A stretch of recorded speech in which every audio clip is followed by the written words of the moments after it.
つまんなくね。デジ俺っちは月光門だってな。この世の裏で頻発している凶悪なデジモン事件。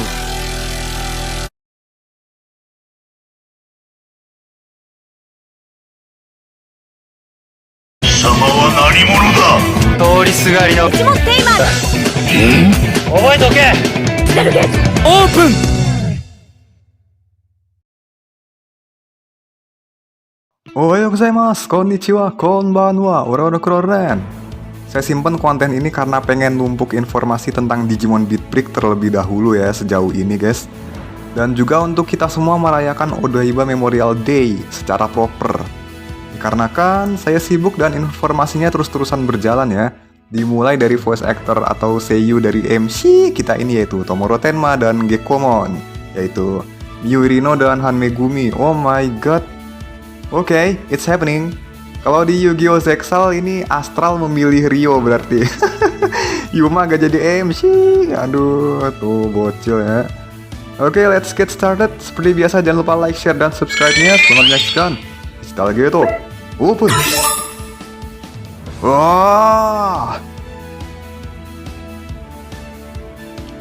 Informasi berikutnya setelah voice actor yang kemarin dikasih lihat cuman siluetnya doang, begitu di-reveal adalah mereka berdua, yaitu Miurino dan Han Megumi. Lalu sebagai pengingat, anime ini akan tayang di bulan Oktober mendatang pada tanggal 5 ya. Dan kayaknya kita juga dikasih sedikit gambaran dari pola untuk voice actornya. Sekarang tuh mereka bakal rekrut casting dari yang memang punya ikatan atau ketertarikan sama Digimon. Ini kan bisa baca sedikit ulasan dari para seiyunya ya. Mereka berdua emang suka Digimon dari kecil. Ya kalian bisa pause videonya buat baca ini guys. Tapi yang saya heran itu kan, walaupun ngambil dari seiyuu veteran dari Digimon itu sendiri, misalkan Han Megumi pernah ngisi Nokia di Cyber Sleuth kan? Nah itu seharusnya tetap harus melakukan audisi pemilihan seiyuu yang cocok terlebih dahulu guys. Soalnya ini ngisi karakter yang bener-bener fresh gitu. Beda kalau kasusnya kayak Taichi Tri ke Kizuna, itu kan udah cocok. Kalau dilanjut ya udah ambil lagi aja ini si voice actornya. Well yes, itu setahu saya sih. So yeah, kita akan bahas ini langsung dari apa yang kita dapat di stream tanggal 1 Agustus ya. Di sini juga lengkap bionya si Tomoro yang selalu kritis terhadap segala sesuatu dan terpengaruh kakaknya. Dia jadi suka mencari ritme dari stick drumnya. Waduh, hobi ngedrum guys. Jarang nih MC di Digimon hobi main alat musik ya. Dan dia join Golden Dawn karena suatu alasan. Wow. Alasan apakah itu? Lalu si Gekkomon yang lahir dari Sapotama Tomoro dan selalu kelaparan. Dia juga berusaha untuk selalu kenyang dan selalu ikut campur dan bergerak tanpa memikirkan konsekuensi dari tindakannya. Waduh, kebalikan banget sama Tomoro yang selalu berpikir kritis ya guys. Dan ini saya masih nggak nyangka Han Megumi loh, aduh. Voice actornya istrinya saya, istrinya Rokuro. Oke, next. Dikasihkanlah kita dikasih lihat heroin terlebih dahulu setelah si Tomoro yang bernama Reina Sakuya. Aku berekspektasi kalau seiyunya itu antara Kanazumi atau enggak Shion Wakayama sih guys. Tapi ternyata justru Tomoya Kurosawa. Waduh, macu guys. Gak nemu Shuji dan jadi buronan di alternate UC, pindah ke sini. Ternyata dia lebih tua setahun dari Tomoro ya. Kalau Tomoro 15 tahun, dia 16 tahun. Dia penyerang utama Golden Age yang berperan jadi umpan di garis depan. Namun kadang ketika dia berusaha menerobos, dia kehabisan E-Pulse dan pingsan. Wah, gegabah sekali yang mulia. Dengan partnernya yang berbentuk tanuki yang bernama Pristimon. Oh my god, rakun. Stele, kamu ngapain Stele? Wait, ini tanuki. Tanuki ya. Suleta, kamu ngapain di situ? Balik sana ke sekolah. Kalau biru ntar Doraemon. Kalau warnanya biru ya, untung warnanya kuning ya teman-teman. Kalau hijau ntar bikin sekte. Aduh, ini lagi. Terus posisi MC-nya disalip sama heroin. Seketika heroinnya statusnya jadi Lord. Seiyunya adalah Mutsumi Tamura dan perawakannya seperti seorang kakak cewek. Dia juga tumbuh sama si Reina ini dari kecil teman-teman. Waduh, Hiro, kamu kena azab ya dari brother figure terus dikutuk jadi tanuki yang punya older sister gini, perawakannya. Aduh, suaranya hero lagi ya teman-teman. Dan ya, kupingnya juga kayak kucing dan motifnya agak mirip karakter Jufufu di Zenless Zone Zero ya teman-teman. Oke, nice. Ini Digimon yang tumbuh besar bersama Tamernya sejak kecil ya. Oke, menarik. Aku jadi penasaran sama backstory-nya kayak gimana ya teman-teman. Next adalah seorang bocil Shota atau jangan-jangan trap ya, yaitu Makoto Ponji dengan seiyunya adalah Arisa Sekine. Ini bukan Akira Sekine kan? Beda soalnya. Kalau Akira Sekine itu kan seiyunya Tokime di anime Futotante ya. Dan dia berumur 10 tahun dan merupakan analis dari timnya. Menurut Reina sih dia ganggu banget walaupun dia serius. Kadang dia juga bisa bermulut kasar ke orang lain. Waduh, kayak saya di sini ya. Nggak, canda. Terus partnernya berjubah kayak Hackmon di Epmon ya. Seekor Batman kecil yang bernama Chiropmon dengan seiyunya adalah Kuno Misaki. Anjay, ini Kli. Ntar ini nih apa? Bom Bakudan lagi. Ulti semua diledakin, ntar dikurung sama Jin Maestri. Aduh, istri Rokuroren berapa sih?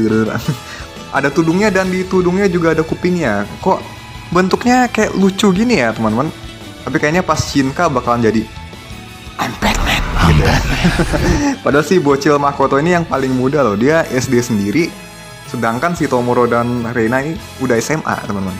Partnernya wah edgy betul ya guys. Namun ternyata dia bersikap seperti seorang otaku gitu. Dan dia gak bakal puas sampai dia berhasil ngecek suatu yang menarik perhatiannya sampai tuntas gitu. Perfeksionis berarti nih teman-teman. Dia juga suka bergumam sendiri kayak Deku gitu ya. Kalau lagi diem tiba-tiba ngomong sendiri gitu. And last, seorang mamang-mamang yang kemungkinan adalah rival dari si Tomoro. Awalnya saya berpikir seperti itu, ya mungkin kalian juga ya teman-teman. Pas lihat siluetnya, tapi ternyata justru mentornya ketiga anak ini. Si paling dewasa yang bernama Kiyosawa Shiro dengan seiyunya Yohei Azakami. Waduh, si Bob aka Guel Jetark guys, yang di Witch from Mercury.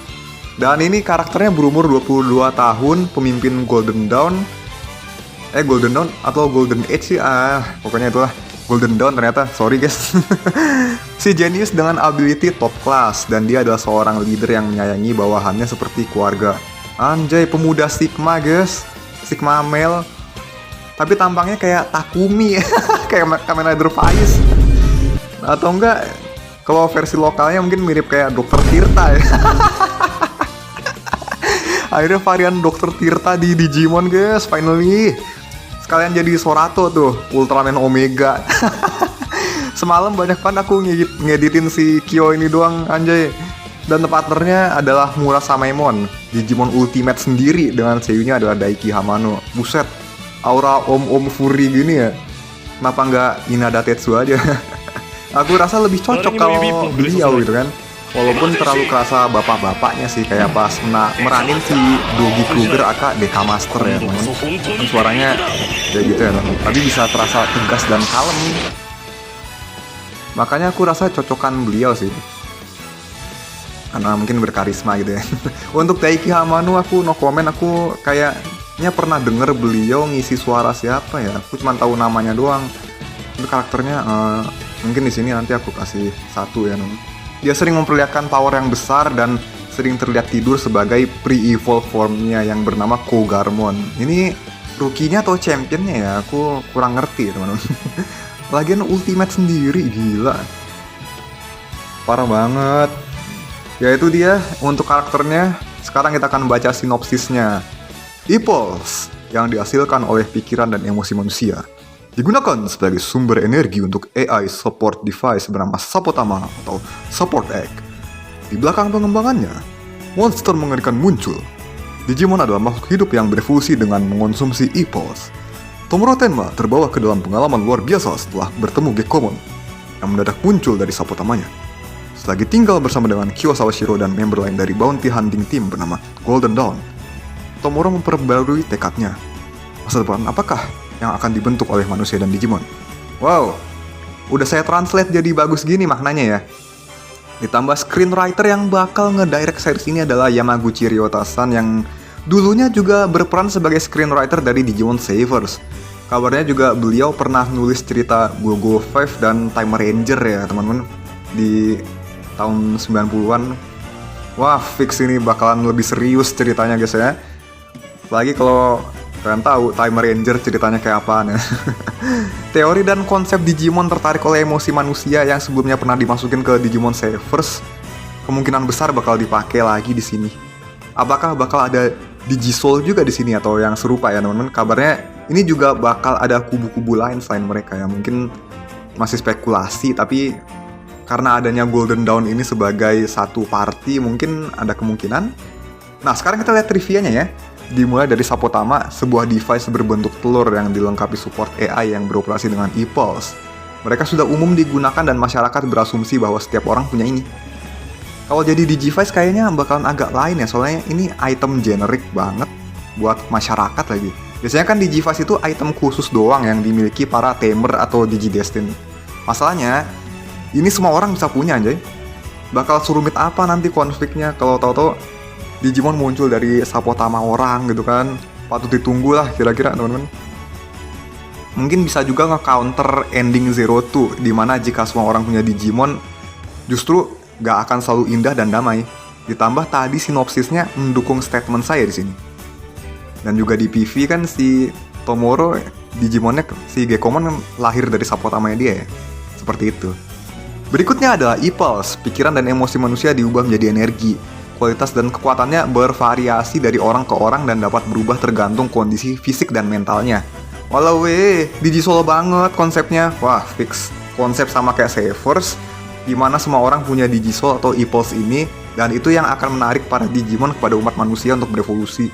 Tinggal gimana Tomoro and the gang maksimalin potensinya. Udah seperti itu. Savers banget ya. Karena pasti evolusi Gekomon dan yang lain gak bakal jauh dari penggunaan e-pulse ini. Seperti itu. Kalau udah nonton Digimon Savers auto paham ini. Golden Dawn.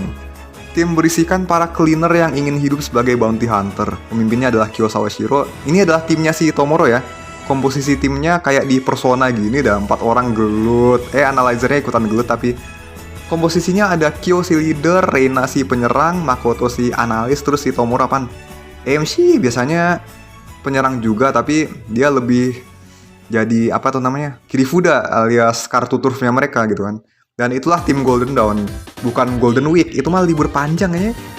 Apalagi Golden Time, walau anime zaman kapan itu, yang temanya anak kuliahan gitu kan. Kita rekap lagi. Kemungkinan ada 3 DPS dan 1 support di party ini. Waduh, nggak ada tanker sama healernya, cok.